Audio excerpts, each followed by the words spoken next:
Hi David, and anyone else who might end up watching this. This is going to be a quick rundown of a few Pilates exercises, and what I'll do is I'll suggest a moment to pause, and you can work on that little piece for however long you want, and then you can restart and keep going with the next couple of steps. So we'll start with abs.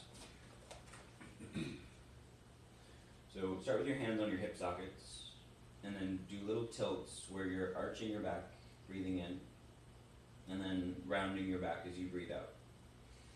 The tailbone turns down toward the floor as you arch your back, and the tailbone turns up toward the ceiling and you round your back. And to the best of your ability, keep your hip bones level so that you're not rocking side to side. Do this a few times with the breath. And then the next time that you're in the middle, so you have a little curve under your low back, but you're not exaggerating it, keep that. You'll take your hands behind your head, bring your elbows a little into your periphery, take a deep breath in from here. And as you exhale, pull the front of your ribs down and lift up your upper shoulder blades without smushing the low back into the floor. And you'll breathe in, come back, breathe out, curl forward. And do this as many times as you feel good. So rounding upper back, but not lower back. And then if your low back feels okay with this, you might try rounding your low back so that your back presses into the floor and you lift a little bit higher, and then you do that a few times.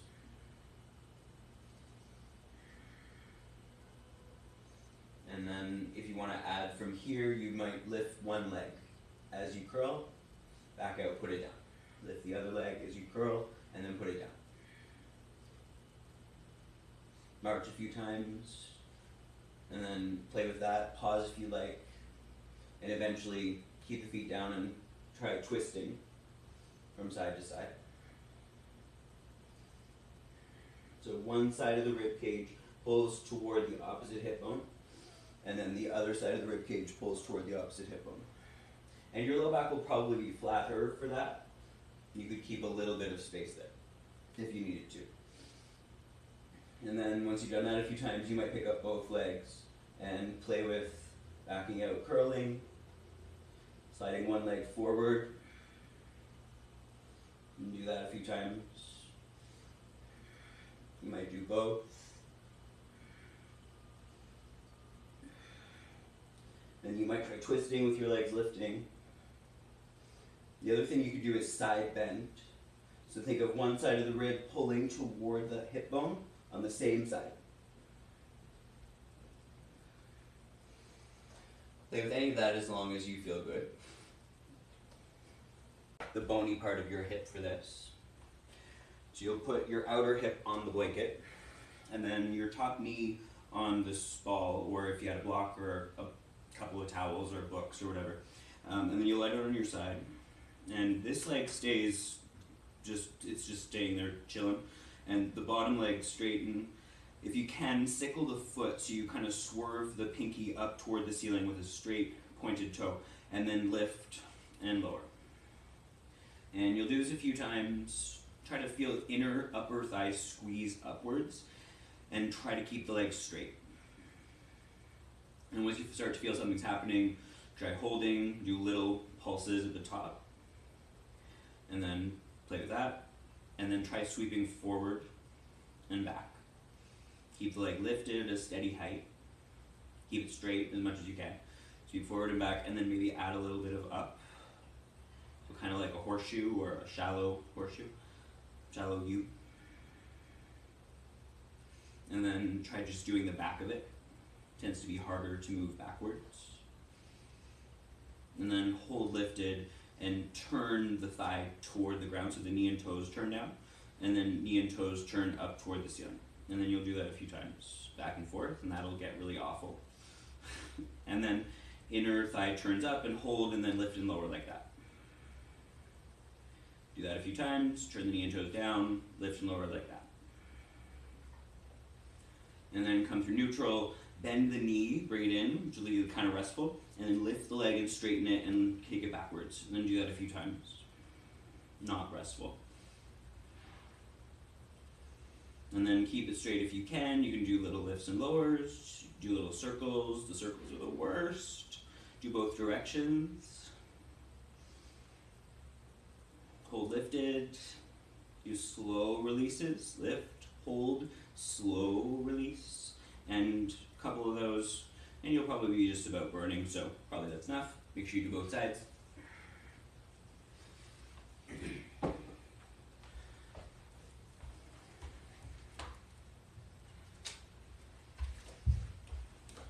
And then we'll do outer glutes. With a stretchy band if you've got one. You do all the same stuff without the stretchy band.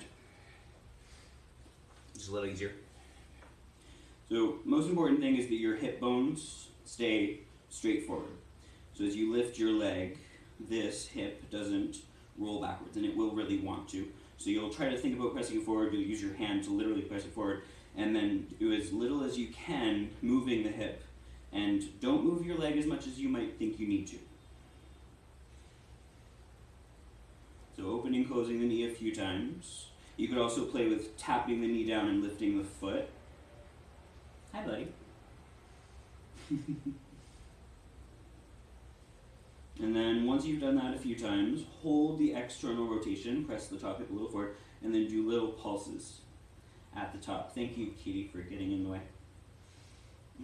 And once you've done that a few times, lift your whole leg up.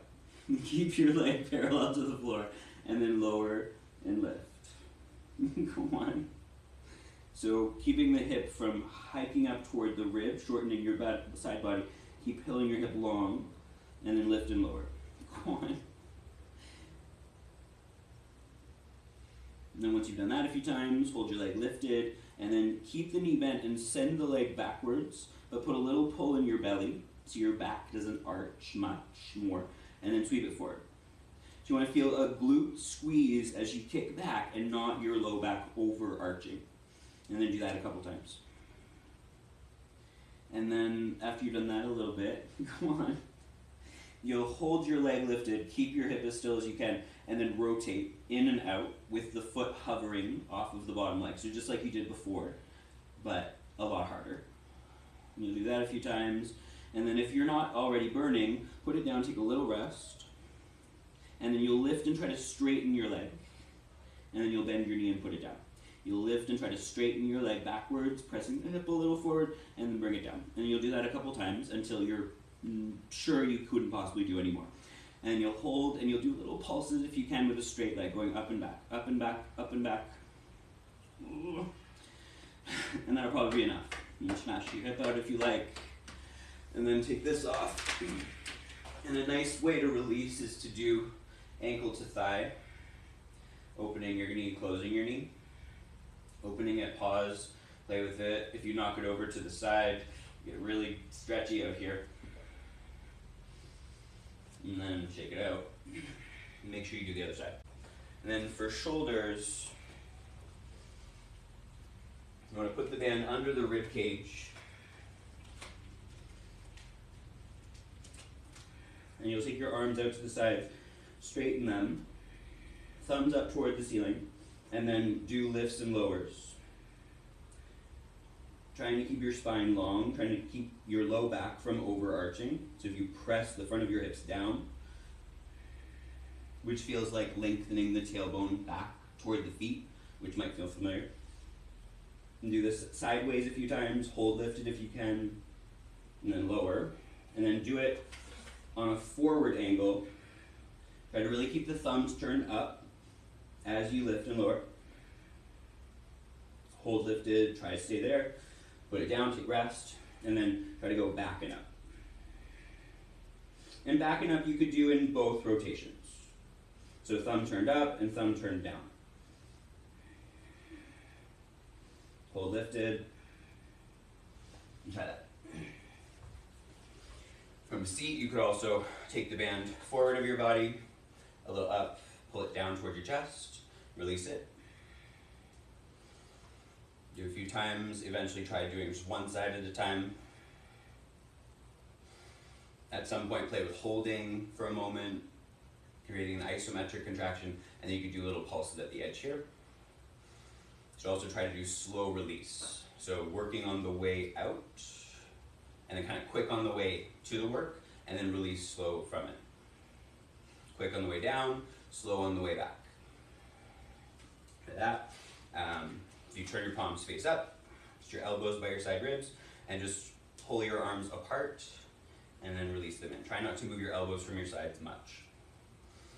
The back of your shoulder blades squeeze toward each other. Your arm bones turn open toward the side, so your biceps turn out. Eventually try holding. Do little pulses.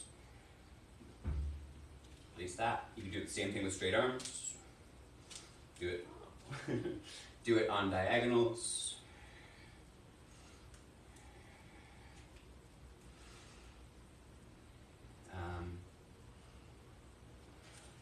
You have this kind of band, or any really that you can hold on to. Take it behind your ribs, and then pull forward, round your shoulders, and then release. Forward, round your shoulders, and then release. Really good things to also do from tabletop. You can even take it into push-ups with you, if your wrists are okay with that.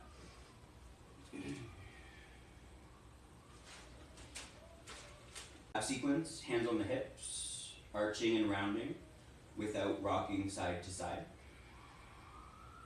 And then eventually you'll round and keep round as you lift up. So it's a hip thrust and not a lifted bridge. So it's more of a glute bridge. Take an inhale and then roll down as you exhale. You'll arch your back as you breathe in, round your back, breathe out, keep it round-ish as you lift up to bridge. Feel the glutes squeeze, take an inhale, and then as you exhale, roll down. And you'll do this a few times. Trying to create symmetry in the hip sockets. Try to slow down the movement to match the breath. Then eventually stay lifted and do the same tilts from the beginning. So arch a little, breathing in, and then round a little, breathing out. So you come out of the work of the glutes to arch, and then you work the glutes to do the tailbone turning up, the rounding of the low back. And then do that a few times, as symmetrically as you can. Eventually, stay lifted, and then lift one hip higher than the other, just a little, don't move the knees, and then switch. So one hip hikes up, one hip drops down. So now things are rocking side to side and not forward and back. Then eventually stay lifted, take a breath, probably take a moment, roll down, and then round. You can also, from here, press into one foot strongly, lift the other leg off the floor, and then very slowly hinge it back to the ground. Try to keep your hip bones steady, so it's just your leg moving. And then keep switching. Eventually play with holding up here, do little ups and downs, driving the foot, the heel, the big toe into the floor. And then stay lifted and try rotating. So lift one hip higher and then drop it down a little. Lift it higher and then drop it down a little, and do that a few times. Pull your front ribs in. Stay lifted, try rolling up and down on the one leg. A few times. And if that feels good, take a moment, switch, up and down, side to side.